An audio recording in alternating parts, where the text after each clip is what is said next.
Alléluia, bien chers frères chrétiens célestes. Est-ce qu'il existe une coiffure typiquement chrétienne céleste? Je vais parler surtout du cas des hommes.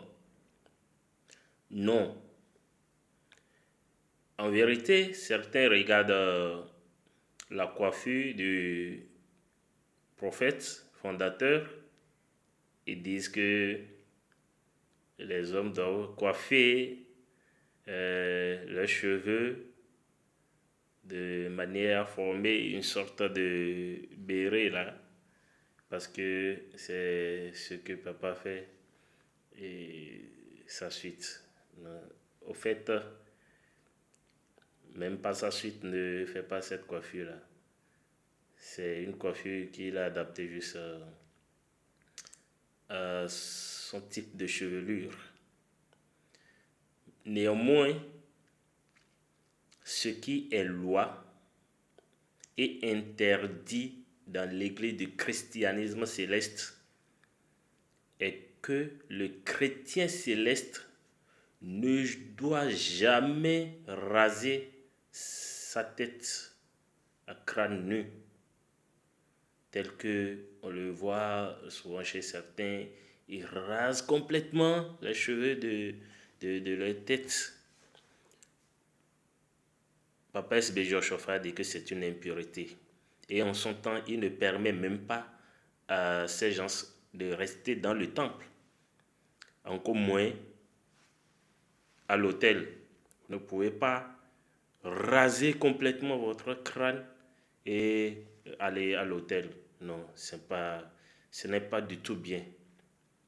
Donc, il faut que les gens veillent à ça. Papa a reprimandé plusieurs devanciers à cause de cela. C'est vrai que ce n'est pas écrit parmi nos 12 préceptes.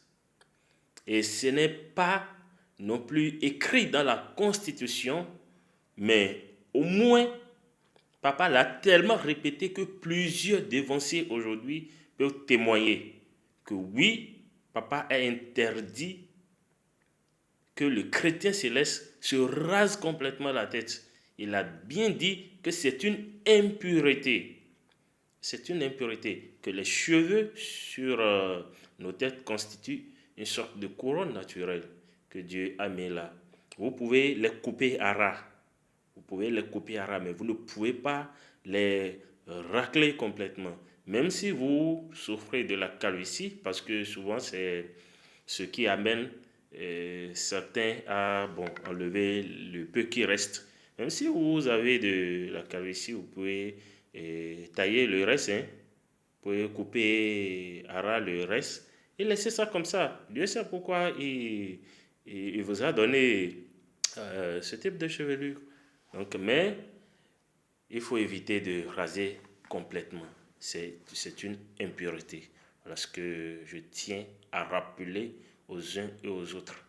C'est vrai, il y a beaucoup parmi nous aujourd'hui qui sont rentrés dans des sectes. Et dans leur secte, on leur impose ça.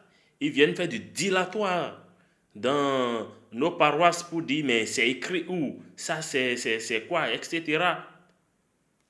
Toi, chrétien céleste, qui sais que tu veux suivre le Dieu qui a parlé à SBJ Oshofa, parce que ce Dieu ne lui a jamais menti, et ce Dieu n'a jamais menti, et ce Dieu est le véritable Dieu. Je te restitue maintenant ce que ton Père a dit de la part de son Dieu et qu'on a essayé de cacher depuis des années. Maintenant, si tu entends et que tu veux obéir ou pas, c'est entre tes mains. À toi de faire le choix. C'est le frère Gebus Gabriel pour Oshofa School. Alléluia.